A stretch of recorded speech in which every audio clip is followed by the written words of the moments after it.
pastikan semuanya sudah terimunisasi ya. Jadi kuncinya adalah imunisasi. Dan tetap walaupun campak bawa ke rumah sakit. Kenapa? Karena nanti akan dikasih obat-obat juga di sana. Untuk mencegah komplikasi paling sering itu vitamin A.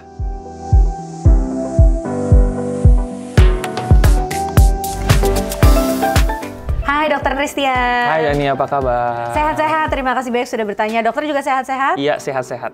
Oke. Dok, di episode Maya Pada Hospital Podcast hari ini, aku mau tanya-tanya soal salah satu penyakit yang sering diderita oleh anak-anak, yaitu campak ya Maya Friends, yang biasanya ditandainya itu dengan munculnya bintik-bintik merah di badan anak-anak tersebut. Nah, boleh dijelasin nih Dok ke Maya Friends yang lagi menonton episode kali ini, apa sih penyakit campak itu dan penyebabnya itu apa? Oke, jadi penyakit campak adalah penyakit yang disebabkan oleh virus. Itu virusnya gimana sih cara masuk sampai ke tubuh anak, yaitu melalui hirupan ya. Jadi ya mirip-mirip kayak COVID lah ya, yang orang bilang istilahnya apa, droplet itu yang kalau kayak batuk gitu ya, nanti dia bisa masuk dari saluran pernapasan kemudian ke seluruh tubuh ya.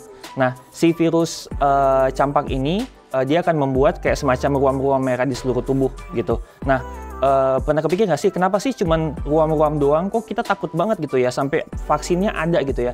Jawabannya adalah karena kalau tidak diterapi dengan baik gitu ya, atau mungkin anaknya mungkin kondisinya kurang baik, maksudnya kayak misalnya gizinya kurang baik, itu bisa membuat anak itu memiliki komplikasi yang sangat berat. Misalnya infeksi otak gitu ya, kejang-kejang gitu ya, sampai bahkan meninggal pun bisa. Atau di beberapa kasus itu bisa menyebabkan matanya juga rusak. Gitu ya. Oleh karena itu pemerintah sangat-sangat agresif mengenai ini, makanya vaksin campak itu ada. Gitu. Nah, apa Dok gejala yang khas dari campak ini? Kalau yang mungkin My Friends tahu dan yang aku tahu juga, kalau bintik-bintik tuh kita kenalnya sama bintik-bintik DBD gitu. Nah, itu bedanya apa Dok? Ya, jadi gini, kalau anak yang dia campak itu biasanya pada saat panas naik ya, maksudnya panas saat tinggi-tingginya. Biasa kalau anak dengan campak itu panasnya itu bisa tinggi banget ya, bisa 39 lah, 40 gitu ya. Kemudian pada saat dia lagi tinggi-tinggi panas itu si bercak-bercak merah akan muncul. Gitu ya. Beda sama misalnya demam berdarah ya. Kalau demam berdarah itu kan panasnya nggak akan setinggi itu dan bentuk merah-merahnya beda. Kalau kayak di campak itu biasanya ada istilah gini. Merah-merah itu akan muncul paling sering di belakang kuping dulu, terus dia menyebar ke seluruh tubuh. Tapi kalau kayak di demam berdarah itu biasanya bisa di batang tubuh gitu ya, atau mungkin di tangan gitu. Jadi itu beda dari penyebarannya. Nah tadi kan dokter sempat mention juga nih di awal kalau campak itu bisa ditularkan ke orang lain melalui droplets gitu. Nah ini tuh penularannya yang agresif banget, cepat gitu atau gimana Dok? Ya ini penyebarannya bukan agresif tapi agresif banget ya. Jadi kalau kayak kita bayangkan misalnya ini COVID ya. Jadi ada teori gini. COVID itu satu orang yang positif COVID dia itu bisa menyebarkan ke 3 sampai 4 orang di sekitar dia. Tapi kalau campak, dia satu orang yang kena campak dia bisa menyebarkan ke 18. Jadi bahkan COVID pun kalah ya. Oleh karena itu biasanya tuh kalau kayak satu tempat penitipan anak misalnya ya, udah ada satu yang campak itu pasti heboh tuh. Karena itu penyebarannya itu akan sangat cepat, COVID pun kalah. Gitu ya. Jadi penyebarannya itu dari batuk, bukan dari sentuhan ya, bukannya kan iya ini merah-merah nanti teman-temannya nempel-nempel tuh merah. Enggak ya. Tapi melalui droplet, itu melalui batuk. Karena kalau anak yang dengan campak itu biasanya akan disertai dengan batuk pilek. Gitu. Terus nanti kalau anak-anak kan dia batuk ntar dia meper di mana gitu, terus teman-temannya yang meper gitu, terus pegang-pegang hidung ya kayak gitulah. Campak tuh bisa kena ke orang dewasa nggak sih Dok? Sangat jarang sekali, sangat jarang sekali. Karena kenapa? Karena kalau orang dewasa itu pasti masa kecilnya udah dapat imunisasi komplit kan. Jadi akan lebih kecil kemungkinan untuk mengalami campak. Dan kalau yang dulunya orang dewasa udah pernah campak, akan kecil kemungkinan untuk mengalami campak kedua kali. Jadi kenapa campak ini paling hits di anak-anak. Tetapi ada sebagian orang dewasa yang juga rentan, misalnya orang tua atau orang dewasa yang mungkin lagi sedang kemoterapi atau menggunakan obat-obat yang menekan sistem imun tubuh, itu juga bisa menyerang. Tadi kan dokter ngomong soal gimana agresif bangetnya campak ini. Nah mungkin di sini ada Maya Friends di rumah yang punya lebih dari satu anak di rumah dan ada yang salah satunya kena campak gitu mungkin. Nah gimana nih caranya supaya kita bisa menjaga anggota keluarga kita yang lain, khususnya anak-anaknya yang lain Dok? Jadi misalnya kalau ada di rumah misalnya ada beberapa anak gitu ya, dan salah satunya itu kena campak, yang bisa kita lakukan adalah kita isolasi dulu anak yang sedang sakit ya. Jadi balik kayak waktu zaman COVID. Betul, prinsipnya mirip ya, karena prinsip untuk kita mencegah penyebaran penyakit infeksi kayak gitu ya. Yang sakit kita isolasi dulu, kemudian pastikan semuanya sudah terimunisasi ya. Jadi kuncinya adalah imunisasi ya. Kalau misalnya imunisasinya belum lengkap, bisa dalam waktu kurang dari 72 jam segera bawa ke fasilitas kesehatan minta diimunisasi campak. Gitu.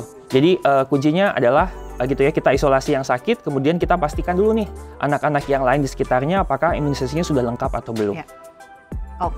Nah, kalau yang suka aku baca-baca terkait campak itu ada di forum-forum gitu biasanya yang bilang kalau campak tuh sebenarnya bisa sembuh sendiri kok gitu. Jadi ya kita cukup isolasi anak aja di rumah, nggak perlu terlalu panik dibawa ke dokter dan segala macamnya gitu. Nah itu bener nggak sih gitu? Apalagi kalau dari penjelasan dokter sebenarnya disebabkan oleh virus gitu. Kalau yang aku tangkap sih harusnya ada pengobatannya ya. Gimana tuh dok? Ya, jadi kalau campak itu memang kalau campak yang sederhana ya ibarat tuh kayak campak doang gitu ya tanpa komplikasi yang macam-macam itu bisa di rumah. Jadi percayalah tidak semua anak dengan campak itu harus dirawat di rumah ya.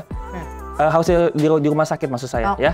Jadi untuk campak yang anaknya baik, maksudnya makan minum mau gitu ya, anaknya masih secara umum bisa dirawat di rumah. Tetapi kalau anak yang memiliki komplikasi, karena kalau yang namanya seperti tadi yang di awal sempat saya share, terkait campak yang kita takutkan adalah pertama infeksi di otak ya, sama infeksi di paru. Jadi kalau anaknya campak terus kayak udah ngantuk-ngantuk gitu ya, dibangunin susah gitu, itu sudah rewel-rewel gitu ya.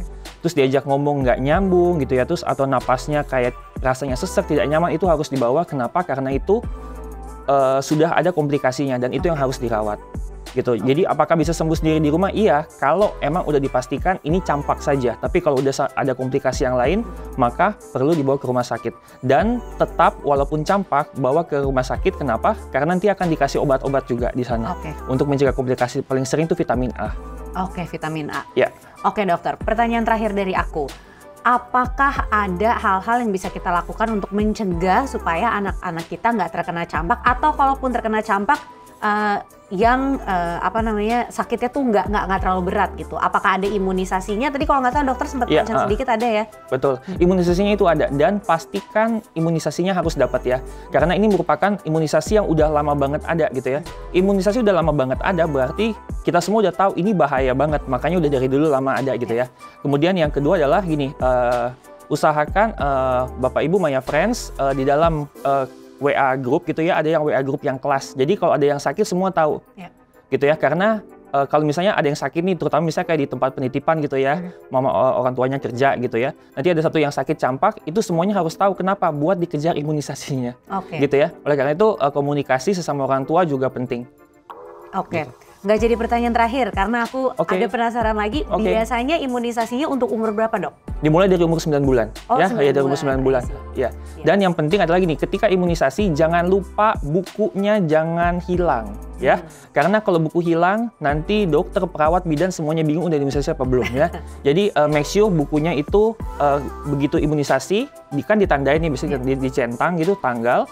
Kalau Bapak Ibu mau, difoto juga ya, supaya jadi data pribadi, supaya nanti berikut ke depannya pada saat dibawa, kita tahu imunisasi mana sih nih yang belum dan mana yang sudah, gitu.